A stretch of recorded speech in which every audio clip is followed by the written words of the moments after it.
Et j'ai à cœur, pour commencer ce message, de vous lire Ésaïe 61. Ce ne sera pas tout le chapitre, mais juste les versets 1 à 3. Et on va un petit peu partager au sujet de ce texte. Ésaïe 61. L'Esprit du Seigneur, l'Éternel, est sur moi. Je ne sais pas si vous pouvez dire à votre voisin, l'Esprit du Seigneur, l'Éternel, est sur toi. Dites-le moi. L'Esprit du Seigneur, l'Éternel, est sur toi. C'est tellement vrai, je poursuis la lecture. Car l'Éternel m'a donné l'onction, il m'a envoyé pour porter de bonnes nouvelles à ceux qui sont humiliés, pour panser ceux qui ont le cœur brisé, pour proclamer aux captifs leur libération et aux prisonniers leur élargissement, pour proclamer une année favorable de la part de l'Éternel et un jour de vengeance de notre Dieu, pour consoler tous ceux qui sont dans le deuil, pour accorder à ceux de Sion qui sont dans le deuil, pour leur donner de la splendeur au lieu de cendre, une huile de joie au lieu du deuil, un vêtement de louange au lieu d'un esprit abattu, afin qu'on les appelle térébinthes de la justice, plantation de l'Éternel pour servir à sa splendeur. Comme je l'ai dit, j'ai intitulé mon message « Revêtu de la puissance d'en haut », 3 petits points pour. Pourquoi on est revêtu de la puissance d'en haut ? Pourquoi ?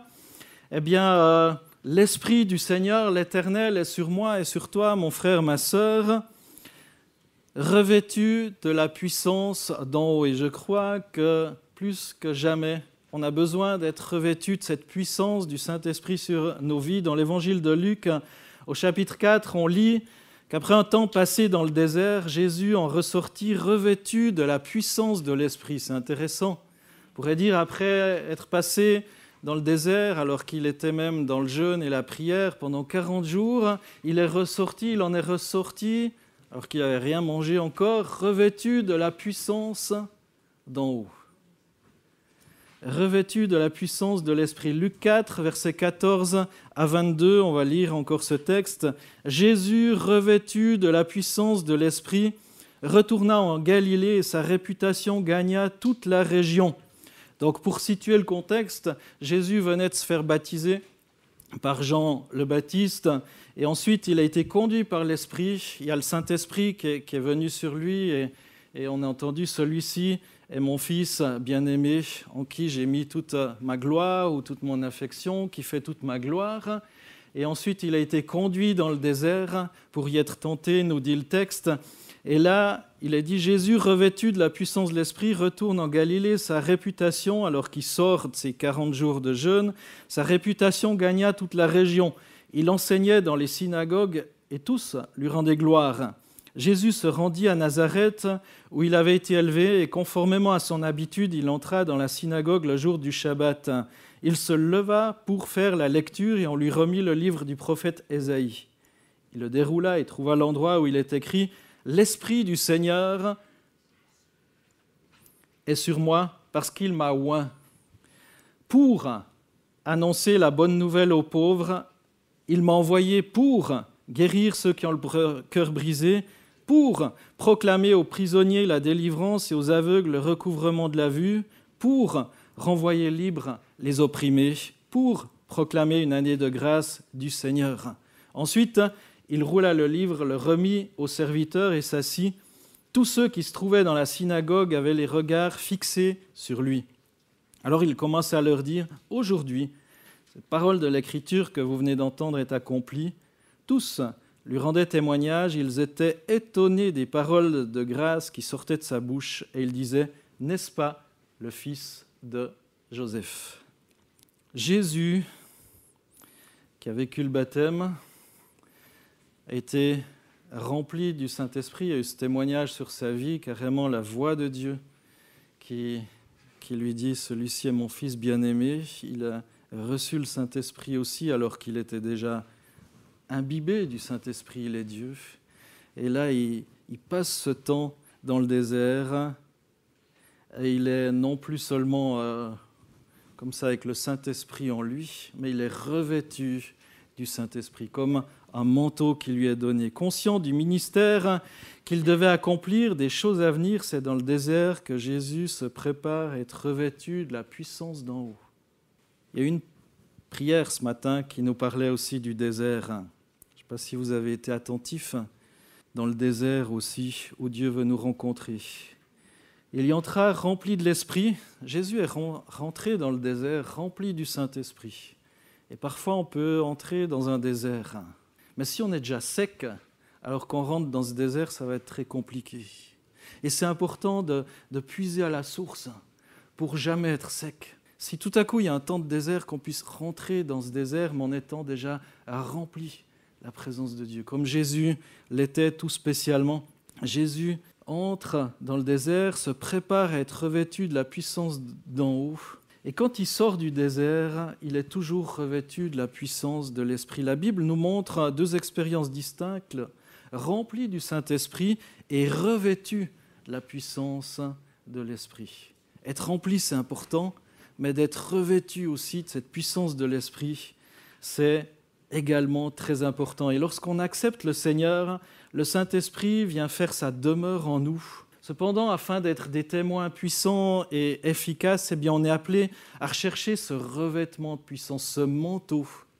Comme le manteau d'Élie, on pourrait dire, ce manteau qui vient aussi sur nos vies. Notez bien ceci, et j'en suis convaincu, ce revêtement est accordé seulement à ceux qui prennent du temps à part pour Dieu. Je ne crois pas qu'il y a de fast-food spirituel. Il n'y a pas de McDo spirituel. On peut recevoir vite une visitation, vite une bonne parole, vite un prédicateur superstar qui va prier pour nous, puis ça va nous faire du bien. Mais si tu arrives sec, tu vas ressortir quand même sec de ce moment. Et il ne va pas rester grand-chose demain. Prendre du temps, et Jésus l'a fait, alors qu'il est Dieu. Alors que Jésus s'apprêtait à prêcher ses premiers sermons publics, il choisit de se mettre à part en se rendant dans le désert pour y prendre un temps de jeûne et prière. Il a choisi de se mettre à part. C'est dit qu'il a été conduit par l'Esprit, mais il aurait pu dire non, j'y vais pas. Il aurait pu dire non au Saint-Esprit. Et il a été conduit. C'était pas à la super réunion avec les lights et puis les gros oracles. Non, il était seul. Enfin non, il y avait Jésus. Enfin, il y avait Dieu avec Jésus qui était avec Jésus, c'est un peu bizarre. Mais il était là avec Dieu, avec son Père, avec le Saint-Esprit. Jésus prend ce temps de jeûne et prière avant de faire quoi que ce soit. Ésaïe, qui a écrit ce texte que Jésus s'attribue, a connu et suivi le chemin de la décadence en Israël. Et certainement, Ésaïe, en réfléchissant à ces événements, cherche intensément la face de Dieu. Un temps d'arrêt régulier et bénéfique pour tout chrétien. Un temps d'arrêt. Le danger de l'activisme est réel lorsque tout va si vite que ce succès de travail, carrière, projet, loisirs, famille, etc. Il y a tellement de choses à faire qu'on n'a plus le temps. Et peut-être vous avez été choqué une fois ou l'autre en lisant Luc 14, 26, où il est écrit « Si quelqu'un vient à moi sans me préférer à son père », c'est dit détester dans l'original, mais si on traduit dans le langage compréhensible selon notre culture aussi, on ne doit pas détester son père, sa mère, ses frères et sœurs. Si quelqu'un vient à moi sans me préférer à son père, sa mère, sa femme et ses enfants, à ses frères et sœurs, même à sa propre vie, il ne peut être mon disciple. Là encore, il y a des priorités. On pourrait dire, mais il y a tellement de choses, j'ai ci, j'ai ça, telle réunion, telle fête de famille. Puis finalement, en fait, tu n'as plus que des miettes pour le Seigneur. Parce que toujours, il y a autre chose qui passe avant. Il y a autre chose qui passe avant, avec un lot de soucis de toutes sortes, à tel point qu'on n'arrive plus à entendre la voix de Dieu dans le calme. On n'arrive même plus à se consacrer un jour par semaine pour Dieu, un jour par semaine pour venir dans la maison du Seigneur, tellement on a des vies palpitantes. Et tellement tout est finalement plus important que Dieu, quoi. Si on a le temps, voilà. Si j'ai le temps, je vais passer du temps avec Dieu. Puis Seigneur, tu sais que j'ai le temps à cette date, donc c'est là que tu me parles. Est-ce qu'il ne serait pas utile aussi d'agender ou peut-être de bloquer des heures, voire une journée, un week-end où on choisit de rencontrer Dieu seul à seul? C'est bien des fois d'être dans des grandes réunions, d'être dans ceci, cela, mais vraiment rencontrer Dieu seul à seul. Toi avec toi-même et Jésus, qu'est-ce que ça fait du bien?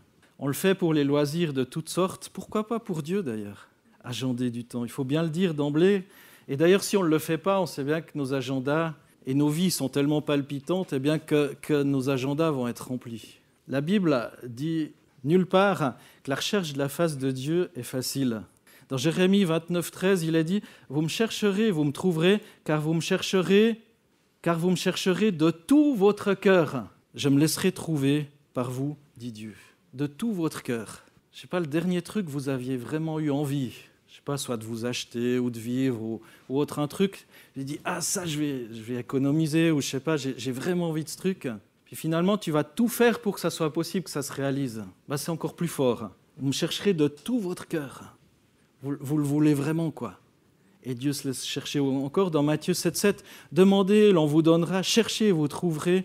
Frappez, et l'on vous ouvrira. » Le grec précise qu'il s'agit de temps continu. On pourrait traduire « chercher et continuer à chercher ». Chercher et continuer à chercher. C'est vraiment une invitation, un appel à la persévérance. Et il se laisse trouver par nous si on est sérieux dans notre recherche, en fait. Mais Dieu est là pour m'attirer et gagner mon cœur. Il veut m'enthousiasmer et se révéler. Et c'est la question qui est posée. Est-ce que j'accepte cette attraction comme un aimant? Est-ce que j'accepte de me laisser attirer par Dieu? Est-ce que j'accepte de me laisser attirer par son esprit qui veut peut-être me pousser à l'écart de ce brouhaha de la vie? Et me dire, mais Seigneur, tu n'es pas juste la roue de secours quand j'en ai besoin. Puis même maintenant, il n'y a plus de roue de secours sur les voitures. C'est un espèce de gonfleur avec une mousse que tu injectes dans le pneu. Enfin bref. Ça, c'est bizarre. Est-ce que Dieu est juste ça ou il est un petit peu plus? On a besoin d'être revêtu de cette puissance d'en haut. C'est mon premier point. Christ avait par la suite informé ses disciples que sans le Saint-Esprit, ils ne pouvaient rien faire. Rien, ce n'est pas beaucoup. Quand il leur confia la mission de partager la bonne nouvelle au monde, dans Actes 1, versets 4 à 5, il est dit, comme il se trouvait avec eux, il leur recommanda de ne pas s'éloigner de Jérusalem, mais d'attendre la promesse du Père, dont leur dit-il, vous m'avez entendu parler, car Jean a baptisé d'eau, mais vous, dans peu de jours, vous serez baptisés d'Esprit Saint. Christ nous a expressément averti que la condition indispensable pour qu'on puisse accomplir l'œuvre qu'il nous a confiée était qu'on soit revêtu de cette puissance d'en haut, de ce baptême du Saint-Esprit qui a été promis par le Père. Les disciples étaient chrétiens avant le jour de la Pentecôte, vous êtes d'accord? Ils suivaient déjà Jésus, en tout cas c'était des disciples, ils ont été formés par le meilleur maître qui soit. De ce fait, ils avaient déjà une mesure du Saint-Esprit. Ils étaient déjà capables de faire bien des choses. D'ailleurs, ils ont certainement dû avoir la paix que produire le pardon des péchés, la justification. Pourtant, ils n'avaient pas encore reçu le revêtement de la puissance nécessaire à l'accomplissement de la mission qui leur avait été confiée. Et pourtant, ils ont marché 3 ans et demi, 3 ans avec Jésus. Pourtant, ils avaient déjà vécu même la puissance du Saint-Esprit. Souvenez-vous de la mission des 70 dans Luc 10. Luc 10, c'est quand même... tiens, je vais le lire. Luc 10, 17 à 20. Les 70 revinrent tout joyeux et dirent « Seigneur, même les démons nous sont soumis en ton nom. » C'est pas mal, hein, ça.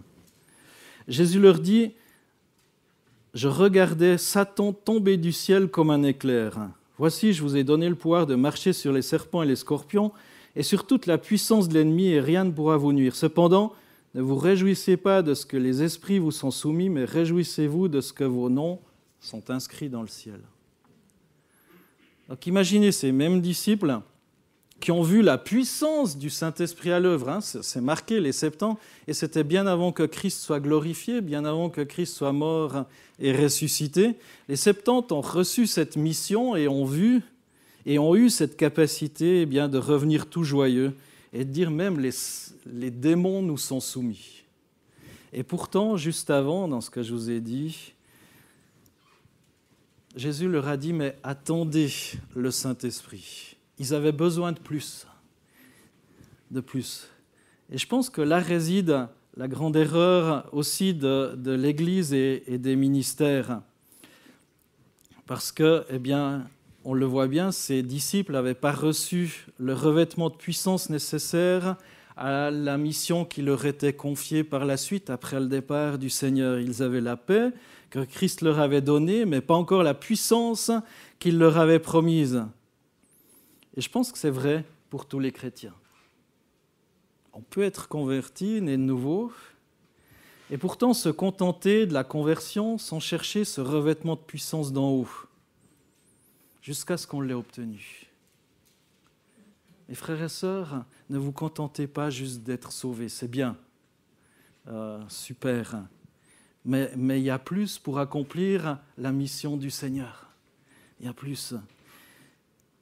S'accrocher à une espérance en Christ, commencer à exercer un ministère sans tenir compte de l'avertissement d'attendre, d'avoir reçu ce revêtement de puissance. On en a besoin. Deuxième chose, Jésus est notre exemple. On a besoin de ce revêtement de puissance d'en haut, évidemment, mais aussi parce que Jésus est notre modèle suprême et on calque notre vie sur lui. Jésus lui-même a commencé son service public après avoir reçu le Saint-Esprit lors de son baptême au Jourdain.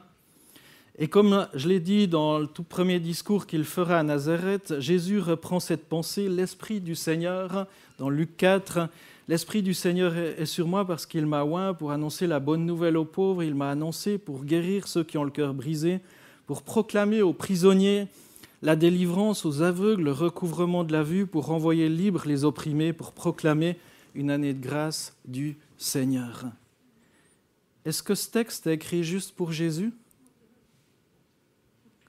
Est-ce qu'il n'est pas aussi un petit peu pour vous et moi en tant que disciples ? C'est dit qu'on ferait même des choses comme Christ, voire même supérieures, nous dit, parce qu'on poursuit aussi ce témoignage.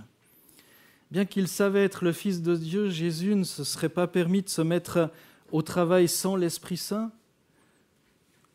On sait que pour accomplir le service, son Père Céleste lui a donné l'Esprit sans mesure. Et je crois qu'on est appelé à demander pardon à Dieu pour notre vanité, notre suffisance, notre orgueil, quand on cherche à servir Dieu sans son Esprit. On n'a pas le temps. On va le faire parce que je suis sur un programme, je suis sur la liste, mais je n'ai pas le temps de me préparer. Je crois que ça nous aide à rester humble comme l'a été Jésus. Quand on voit le fruit de nos travail, eh bien, on rend immédiatement gloire à Dieu, car ces succès ont été acquis par son Esprit si on passe du temps dans sa présence. On a besoin d'être revêtu de la puissance d'en haut parce que Jésus est notre exemple. Jésus a été dans le désert aussi, afin d'être des serviteurs et des servantes efficaces. Efficaces et pouvoir dire « L'Esprit du Seigneur l'Éternel est sur moi ». Parce qu'il m'a oint pour. Et il y a toute la liste. Ce n'est pas juste pour le pasteur, pour l'évangéliste, mais je crois que c'est pour chaque disciple de Jésus-Christ. Quelques jours avant la Pentecôte, Pierre et 5 des disciples de Jésus ont passé une nuit à travailler dur. Ils n'ont pris aucun poisson. Et pourtant, ils avaient une bonne barque, de bons filets, les poissons étaient en grand nombre dans le lac, et ils n'ont rien pris. Mais quand l'Esprit est descendu à la Pentecôte, Pierre, rempli du Saint-Esprit, a gagné 3000 âmes à Christ. C'est dit que de pêcheur de poissons, il deviendrait pêcheur d'hommes. Pourquoi ? Parce que le Saint-Esprit agissait. Et pourtant, c'est un professionnel de la pêche, et pas forcément un professionnel de l'annonce de l'Évangile. Son job, là où il était compétent, c'était pour pêcher des poissons. Et Dieu l'a fait devenir pêcheur d'hommes. En un jour, 3000. Par mon esprit, dit Dieu. Dans l'Église primitive, les apôtres ont cherché à se décharger des tâches matérielles qui leur prenaient du temps. Et ils ont proposé à l'Église, choisissez, c'est dans Actes 6.3, il va dire, choisissez 7 hommes de qui on rende un bon témoignage, qui soit plein d'Esprit Saint et de sagesse, et qu'on cherchera de cet emploi. C'est dans Acte 6, verset 3. À cette époque-là, alors que le nombre des disciples augmentait, c'est chouette ça. Ah, qu'est-ce que j'aimerais qu'on puisse dire, le nombre de disciples de Jésus-Christ augmente à Martigny, enfin en Valais, parce que vous venez pas tous de Martigny, moi non plus d'ailleurs. Le nombre de disciples augmentait, les hellénistes murmurèrent contre les Hébreux parce que leurs veuves étaient négligées lors des distributions quotidiennes. Les 12 convoquèrent l'ensemble des disciples et dirent « Il ne convient pas que nous délaissions la parole de Dieu pour servir aux tables. » Donc ils avaient une mission, annoncer la bonne nouvelle de Jésus-Christ. C'est pourquoi, verset 3, Acte 6, 3, c'est pourquoi, frères et sœurs, choisissez parmi vous 7 hommes de qui l'on rende un bon témoignage, rempli d'Esprit Saint et de sagesse, et nous les chargerons de ce travail. Quant à nous, nous continuerons à nous consacrer à la prière et au ministère de la parole. Il y avait tellement de choses à faire qu'ils auraient pu dire on doit tout faire. Non. Il fallait commencer à déléguer. Mais c'était des gens, c'est incroyable, pour faire des tâches pratiques, même pour le nettoyage, pour tout ça, il fallait que ce soit des gens remplis du Saint-Esprit. Cet homme, cette femme, de qui on rend un bon témoignage, le bon témoignage aussi, qui sont pleins d'Esprit Saint et de sagesse. Donc, quelle que soit la tâche qu'on accomplit pour le Seigneur, on a besoin de ce minimum vital du disciple. Et c'est ainsi que furent choisis les premiers diacres. Même pour cette tâche matérielle, le Seigneur voulait des hommes, des femmes remplis du Saint-Esprit. Bien sûr qu'ils avaient les compétences nécessaires pour la gestion de ce service. Peut-être que le service RH les a rencontrés, ils ont vu leur CV, ils ont vu qu'ils savaient. Mais il fallait qu'ils aient en plus la plénitude du Saint-Esprit. La plénitude du Saint-Esprit. Tout travail dans l'œuvre de Dieu doit être fait par des hommes et des femmes compétents humainement, mais avant tout animés du Saint-Esprit. C'est par mon esprit, dit l'Éternel des armées. Certains pensent que la musique peut amener des âmes au Seigneur. Ils comptent sur des groupes musicaux pour faire l'œuvre de Dieu. On apprend même quels accords vont toucher un petit peu les sentiments. Et oui, on peut manipuler aussi en faisant certaines choses. Certains citeront le passage où David jouait de la harpe lorsque Saül, le méchant roi, était agité par un mauvais esprit. Et lorsque Saül entendait cette musique, il était soulagé. On trouve ça dans 1 Samuel 16, verset 23. Chaque fois que le mauvais esprit venu de Dieu assaillait Saül, David prenait sa lyre ou sa harpe et en jouait. Alors Saül se calmait et se sentait mieux. Et le mauvais esprit le quittait. Est-ce que les mauvais esprits craignent la musique ? Ou un instrument tel que la harpe ou la lyre ? C'est vrai que si on joue particulièrement faux, peut-être qu'on va partir en courant, mais... ou un violon désaccordé, je ne sais pas si vous avez déjà entendu, surtout dans les aigus. N'oubliez pas, je crois, qui tenait la harpe, un jeune homme, David, qui venait de recevoir l'onction de Dieu. En Samuel 16, 13, Samuel prit la corne d'huile et l'oignit, donc David, au milieu de ses frères. L'Esprit de l'Éternel s'empara de David, et à partir de ce jour et après. Non, le diable ne craint pas la musique, ni les musiciens, ni les chanteurs, ni les chorales, mais il ne peut pas résister à l'Esprit de Dieu qui habite dans le cœur de ses serviteurs, qu'ils soient diacres, musiciens, chanteurs, prédicateurs. Quel que soit le service qu'on accomplit, on a besoin d'être rempli du Saint-Esprit pour animer un temps de louange, avoir cette onction de Dieu, cette direction aussi de Dieu. On a besoin, comme je l'ai dit ce matin, et je vais conclure, besoin de cette puissance d'en haut, parce que Jésus est notre exemple. Jésus, tout Dieu qu'il est, avait besoin. Alors est-ce qu'on est plus grand que Jésus pour se passer aussi de cette mise à l'écart pour recevoir ce revêtement de puissance? Jésus est notre exemple afin d'être des serviteurs et des servantes efficaces. Il n'y a pas que pour le prédicateur, il n'y a pas que pour ceux qui sont sur scène, mais pour tous les services des hommes et des femmes de qui on rend un bon témoignage et qui sont remplis du Saint-Esprit, revêtus du Saint-Esprit. L'onction va nous rappeler que celui qui est en nous est plus grand que celui qui est dans le monde, et on a besoin de se souvenir dans toutes les circonstances de notre vie qu'en toute chose, on est plus que vainqueur. Comme enfant de Dieu, on a une position privilégiée que l'onction qui demeure en nous nous le rappelle sans cesse. Tu es fils et fille du Dieu vivant, tu es disciple de Jésus-Christ. Et ce texte de Luc 4, 18 Et 19 est aussi pour nous. En tout cas, saisissez-le. Saisissez-le pour vous. Ce n'était pas juste pour Jésus. Et je crois que c'est pour tout disciple de Jésus-Christ. L'Esprit du Seigneur est sur moi parce qu'il m'a oint. Dites ça, l'Esprit du Seigneur est sur moi parce qu'il m'a oint. L'Esprit du Seigneur est sur moi parce qu'il m'a oint. C'est pour toi, mon frère, ma sœur. Parce qu'il m'a oint, parce qu'il m'a oint. Pourquoi ? Pour faire des guilis-guilis dans le dos ? Bien sûr que non, ce n'est pas du tout ça qui est écrit dans le texte. Pour que je tombe dans la présence de Dieu et que je sois... Oui, ça peut arriver. Ça peut arriver, il y a des textes qui le disent. Mais pourquoi ? Pour annoncer la bonne nouvelle aux pauvres. Il m'a envoyé. Pour guérir ceux qui ont le cœur brisé. Il n'y a pas que le pasteur ou les anciens ou des responsables qui sont capables de prier pour d'autres.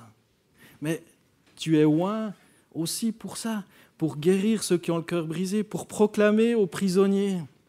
Ce n'est pas juste ceux qui sont en prison, dans les prisons où les juges ont mis des gens dans la prison, mais il y a des gens qui sont prisonniers dans leur âme, dans leur conscience, dans leur vie, tellement il y a de chaînes, tellement ils ne sont pas libres par différentes choses qui les tiennent captifs.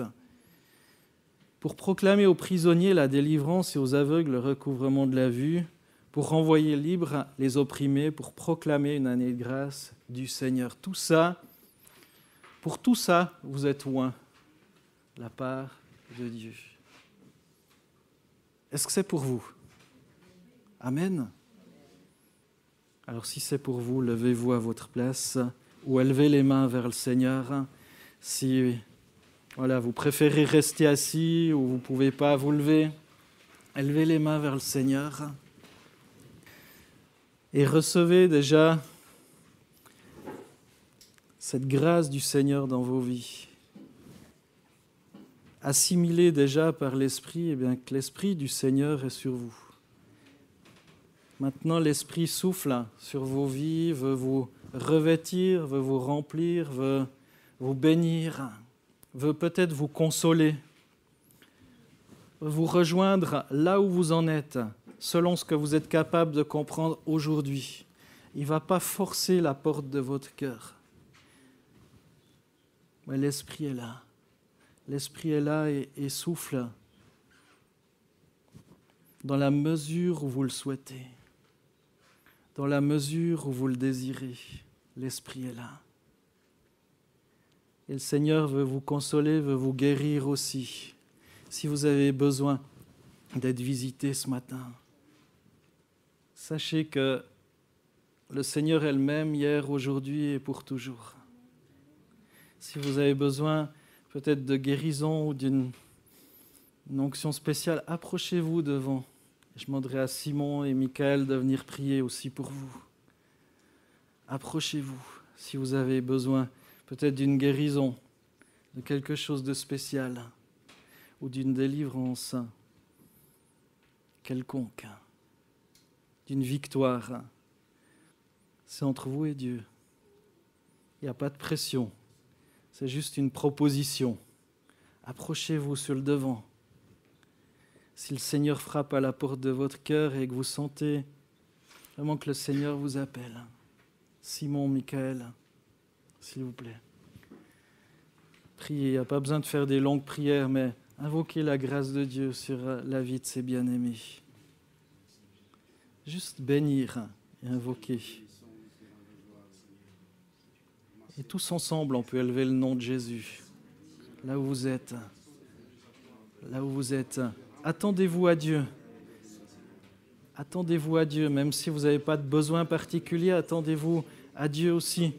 Pour votre travail, pour votre famille. Attendez-vous en toute simplicité à Jésus. Prenez la résolution ce matin de ne plus rien faire sans avoir cette onction fraîche de l'Esprit.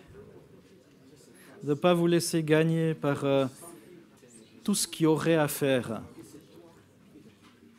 La seule chose qui est importante, c'est d'être connecté à Jésus et d'agir selon ce que Dieu nous montre, évidemment. considérer l'essentiel. Saint-Esprit, viens sur nos vies par cette onction fraîche. Souffle, Seigneur, sur mes frères et sœurs.